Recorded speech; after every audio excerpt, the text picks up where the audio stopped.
If you started working in the 1980s, the job itself was only half of what you had to learn. For Americans born in the 1960s, the first real years of work often arrived during a decade caught between paper and electronics. You could still find a job in the newspaper, fill out an application by hand, and wait for a manager to call your house. Once hired, the workplace came with routines nobody explained in advance, from time cards to handwritten schedules and rigid dress codes. Retail counters, offices, restaurants, grocery stores, repair shops, hotels, and back rooms all had their own small rituals. Some of those routines had been around for decades, while others were already starting to change under the pressure of new machines. Fax machines were appearing, computer terminals were glowing in corners, and photocopiers were slowly replacing older ways of moving paper.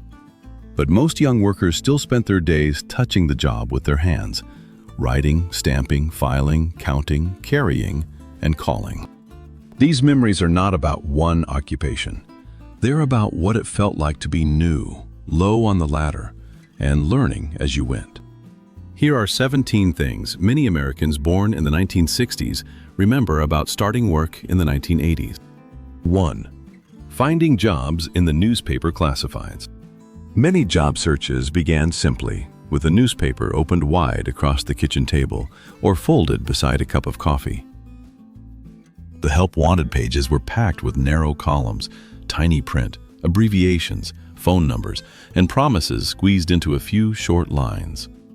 A young job seeker might circle possibilities with a pen, underline addresses, and make a list of places worth calling before leaving the house. Sunday papers could feel especially important because they carried thicker classified sections and a wider mix of openings.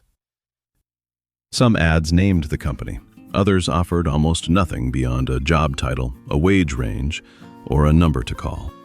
You learned to decode phrases like full-time, part-time, experience preferred, apply in person, and equal opportunity employer.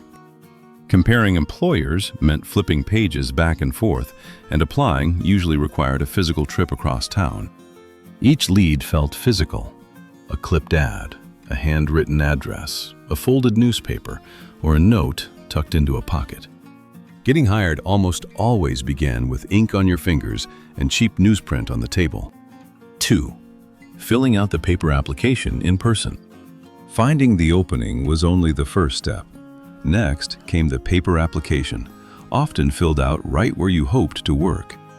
Retail counters, restaurants, hotels, shops, and offices kept stacks of forms ready for anyone who walked in asking about a job. You might stand at a counter, sit in a small waiting area, or balance a clipboard on your knee while filling every blank by hand. The form asked for addresses, phone numbers, schooling, work history, and references you were expected to remember without looking anything up. A cheap ballpoint pen could suddenly feel important when one mistake meant crossing out a line on the page. Some applications had boxes warning applicants not to write below a certain section reserved for the employer.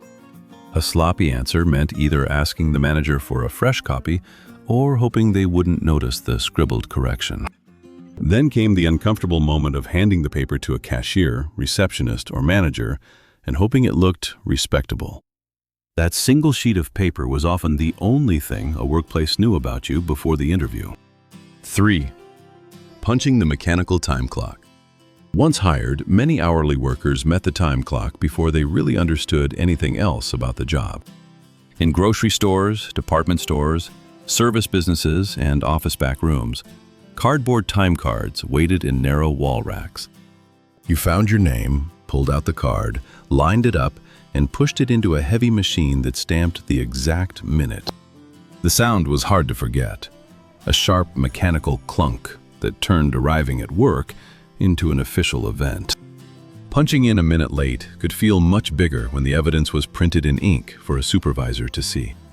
At the end of the shift, the ritual happened again, often with people waiting nearby for their turn. Cards collected a week of little marks showing arrivals, departures, breaks, and overtime in a form nobody could quietly edit at home. The machine was not glamorous, but it made one rule perfectly clear: work time belonged to the clock. Hearing that heavy mechanical clank meant the job had finally become real. 4. Reading the handwritten schedule on the break room wall. Knowing when you worked often meant checking a sheet of paper posted where employees could all see it. Schedules might be typed, handwritten, or drawn as simple grids with names on one side and days across the top. You learned to scan the page quickly, looking for your name and hoping the hours matched whatever else you had planned. Changes were not pushed to a phone. They were crossed out, rewritten, circled, or added in the margin with another pen. If you wanted to swap a shift, you usually had to find another person, ask directly, and then get a supervisor to approve it. A fresh schedule could create relief, frustration, or panic before anyone had said a word. In some workplaces, employees gathered around the bulletin board as soon as the new week went up. The paper itself became a small center of workplace life, surrounded by notices, policy memos, and handwritten reminders. Missing one handwritten change could mean showing up on the wrong day to find a frustrated supervisor waiting for you. 5. Wearing the polyblend uniform and plastic name tag. Many first jobs came with clothing that instantly separated work time from the rest of the day. A store, restaurant, theater, hotel, or service counter might issue a polyester shirt, apron, vest, tie, cap, or matching jacket. The fabric could feel stiff, warm, or scratchy, especially under fluorescent lights during a long shift. Colors were often unmistakably period correct: brown, maroon, orange, tan, mustard, navy, or combinations that were hard to miss. Then came the name tag, usually a small piece of engraved plastic with a pin or clip on the back. Putting it on could feel oddly formal, especially when you were 16, 17, or 18 and still getting used to being called an employee.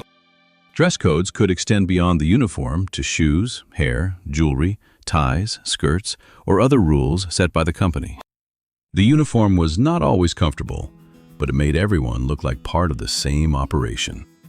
And once the name tag was pinned on, customers knew exactly who to ask for help. 6. The Watch What I Do training period. Training for many entry-level jobs was less about a classroom and more about standing beside someone who already knew what to do. A supervisor or experienced worker might give one short explanation, then say some version of, "Watch me and do it the same way." You learned by following hands, how to bag groceries, organize files, write tickets, answer a phone, or set up a workstation. Instructions could come quickly because the workplace still had customers, orders, phones, and deadlines moving around you. There was often no long orientation period before you were expected to help for real. You watched small habits closely because the experienced worker knew shortcuts that never appeared in any manual. Mistakes were corrected on the spot, sometimes patiently, and sometimes with a look that told you everything. By the end of a few shifts, you were expected to remember a surprising amount without asking the same question twice. Confidence usually arrived in a quiet moment, right when the supervisor stepped back and let you handle the task alone. 7. Working under a manager with a clipboard. Managers seemed to carry one specific tool everywhere they went: a heavy clipboard. It held checklists, inventory counts, shift assignments, order sheets, inspection notes, or the list of jobs nobody wanted. The metal clip snapped shut over paper, and the board itself could be tucked under an arm while the manager walked the floor. A supervisor did not need to say much when your name appeared beside an unchecked task. In stores and service businesses, the clipboard followed opening routines, closing routines, cleaning lists, and stock counts. Young workers quickly learned the difference between a casual manager carrying coffee and a manager approaching with a pen ready. The board also made instructions visible. Something was written down, checked off, initialed, or handed back. For new employees, that physical list could make the workplace feel highly organized, even when the back room was anything but. The clipboard was simple, cheap, and nearly impossible to ignore when the person holding it was your boss. 8. Running a manual register and counting back change. For many young workers, the cash register was one of the first machines they were trusted to operate in front of customers. In much of retail and food service, prices still had to be keyed in by hand, especially outside the newest large store systems. You read stickers, punched numbers, checked the display, and listened for the cash drawer to jump open. Then came the skill that older supervisors expected you to learn: counting change back from the purchase total to the amount handed over. Coins went first, then bills, building the amount upward while the customer watched. A crowded line made every calculation feel faster, even if your brain was still double-checking the numbers. Large supermarket chains were spreading barcode scanning during the decade, but many other counters still depended heavily on manual entry. At closing, the drawer had to be counted and compared with the day's business, turning every small mistake into a number. Learning the register was really learning how to stay accurate while people waited 3 feet away. 9. Writing orders and using the knuckle-buster credit card machine. Not every payment or order moved through a computer. Much of the information still traveled across paper by hand. Restaurants used handwritten guest checks. Repair shops used multi-part tickets, and service counters relied on forms that created carbon copies. Credit cards often meant pulling out a manual imprinter, laying the card in place, and covering it with a carbon sales slip. The handle slid across with a firm mechanical motion, pressing the raised card numbers onto the paper underneath. Workers nicknamed those machines knuckle-busters for a reason, especially when the handle was stiff or used all day. The customer signed the top copy, while other layers stayed with the business for processing and records.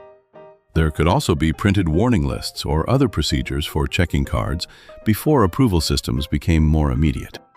The whole transaction took longer, made more noise, and left behind several physical pieces of paper. Getting the form, the signature, the carbon copies, and the totals right mattered just as much as actually making the sale. 10. Taking breaks in the smoke-filled employee break room. The employee break room could feel like a completely different world from the public side of the workplace. In many workplaces, smoking was still common enough that ashtrays sat on tables and a visible haze could hang under fluorescent lights. Not every company allowed the same thing, and not every worker smoked, but the smell was familiar in plenty of break rooms. Vending machines hummed against the wall beside a refrigerator, a stained coffee maker, or a microwave that had seen better days. Laminate tables held newspapers, paper cups, lunch bags, and whatever employees had time to eat before the break ended. This was where coworkers complained about customers, compared schedules, discussed supervisors, and passed along information nobody wrote down. Stepping into that room was the real orientation, where you finally figured out the social map of the workplace. You discovered who had been there forever, who knew every shortcut, and which topics were better left alone. Sometimes the most useful job training happened during 15 unofficial minutes around a tired table. 11. Calling in sick directly to the boss on a landline. Calling in sick could be one of the most uncomfortable conversations a young worker had to make. You couldn't handle it quietly. You had to wake up, sit up, and actually speak to the person in charge. You picked up a home phone, dialed the workplace, and often waited while someone went to find the manager. Then you had to explain, in your own voice, why you would not be coming in. A heavy plastic receiver and a long, coiled cord could make the conversation feel more serious than it probably was. Some managers were understanding. Others asked questions that made you feel as if you were defending a case. If the shift needed coverage, you might be expected to help find someone, or at least understand that your absence created a problem. The hardest part was often the silence after you said you were sick and waited for the boss to answer. Making that tense phone call taught you quickly that work responsibilities followed you all the way home. 12. Receiving the paper paycheck with perforated edges. Payday had a physical shape in the 1980s, especially for many young and hourly workers. The check might arrive in an envelope, be handed out by a supervisor, or come attached to a printed stub. Continuous feed computer forms often left perforated tractor feed edges that had to be torn away before the check looked finished. The paper listed wages, hours, taxes, and deductions that many first-time workers had never paid much attention to before. Gross pay sounded good until the smaller net amount showed what was actually coming home. Then came the next step, cashing or depositing the check at a bank, credit union, or other place that handled payroll checks. Direct deposit existed, but for many entry-level workers, the paper check remained a familiar part of the decade. Holding that first real paycheck could make a modest amount of money feel surprisingly important. It was proof that all those shifts, time punches, schedules, and small mistakes had turned into something you could take home. 13. Filling out pink while you were out message slips. In offices, dealerships, clinics, hotels, and department desks, a missed phone call often became a small pink piece of paper. Message pads came with printed boxes such as telephoned, please call, or wants to see you. The person answering the phone wrote down a name, number, time, and short note, then left the slip where the recipient would find it. Young clerical workers learned quickly that one wrong digit could turn a simple callback into a long search. Multi-line phones flashed or rang, and somebody had to decide which call belongs to which person or department. If a detail was missing, it was gone for good, leaving you to guess what the caller actually wanted. The message existed because somebody listened carefully, wrote legibly, and put the paper in the right place. Desks could collect these slips beside calendars, Rolodexes, folders, and stacks of incoming mail. Taking down those messages was a basic desk chore that carried a surprisingly large amount of responsibility. 14. Spinning the Rolodex and pulling paper files. Information lived in drawers, folders, cards, and cabinets, and finding it was part of the job. A Rolodex held names and phone numbers on cards that spun around a small metal or plastic wheel. One turn could bring up a customer, supplier, repair shop, department contact, or somebody the boss called every week. Other information lived in manila folders, arranged alphabetically, numerically, or by a coding system that made sense only after you learned it. Metal filing cabinets were heavy enough to announce themselves every time a drawer slid open or slammed shut. Misfile one folder, and an ordinary piece of paper could effectively disappear inside the building. New employees learned to read tiny tabs, follow color codes, and put everything back exactly where it had come from. The system could work remarkably well when everyone followed the same rules, and fail quickly when they did not. Knowing exactly where a specific piece of paper lived was one of the most practical workplace skills you could develop. 15. Typing with carbon paper and whiteout. The office typewriter was still very much alive when many members of this cohort entered the workforce. Electric models, such as the IBM Selectric, made typing faster, but a mistake could still interrupt the whole rhythm of a page. Correction fluid, correction tape, and careful retyping were ordinary parts of document work. Whiteout, or similar fluid, left a small wet patch that had to dry before the correct letter could be typed over it. Carbon paper was used when several copies were needed at once, leaving blue or black transfer marks on the sheets underneath. Separating the pages without smearing them took a little practice, especially after a long document.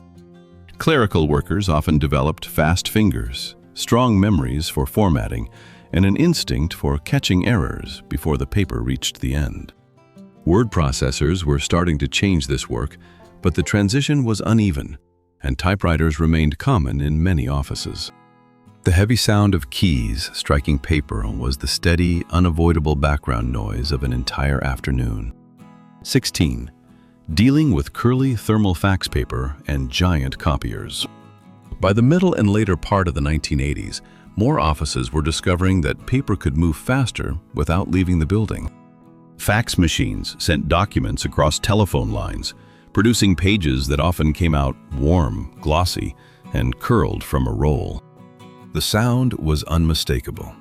Electronic tones and mechanical noises that made the machine seem busier than the people around it.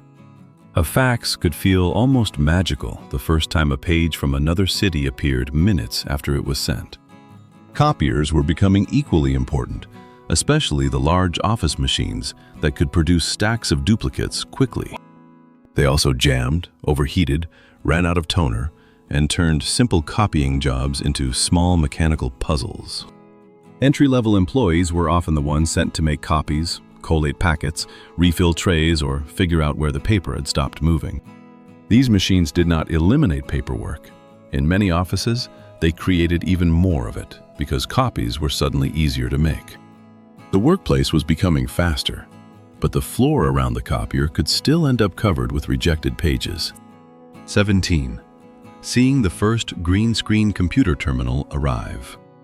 The clearest sign that the workplace was changing often sat on a desk and glowed green or amber in a dim corner. Some workers met dedicated terminals connected to larger systems, while others encountered early personal computers or office clones.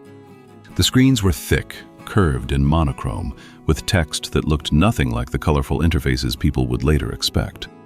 Depending on the workplace, the machine might handle inventory, banking records, reservations, data entry, payroll, or basic office tasks. Commands had to be typed, fields had to be completed correctly, and a mistake could produce an error message that seemed to explain almost nothing. Floppy disks, heavy keyboards, and printed manuals became part of the new desk landscape in places that adopted computers early. But paper did not disappear. Terminals often sat beside filing cabinets, message slips, typewriters, and stacks of forms for years. That overlap is what made the 1980s workplace distinctive, the old system and the new one working side by side. For Americans born in the 1960s, starting work often meant learning both worlds at the same time. Looking back, none of these routines seemed historic while they were happening. They were simply how work was done. You found the job in print, filled out the form, learned from the person beside you, and watched the clock. You memorized the schedule, wore the uniform, listened to the supervisor, and tried not to make the same mistake twice. You counted change, wrote messages, handled paper, answered phones, and learned which machine needed a firm push to behave. Some workplaces changed quickly during the decade, while others kept older systems long after newer tools had appeared. That uneven transition is why two people starting work in the same year could remember very different desks, counters, and routines. What they shared was the feeling of being new and having to learn the workplace from the inside. For many Americans born in the 1960s, the 1980s were not just a decade of work. They were the decade work became real. The paper, plastic, metal, smoke, fluorescent light, and green screens were part of that first education. And if you were there, chances are at least one of these memories still sounds exactly like your first day on the job.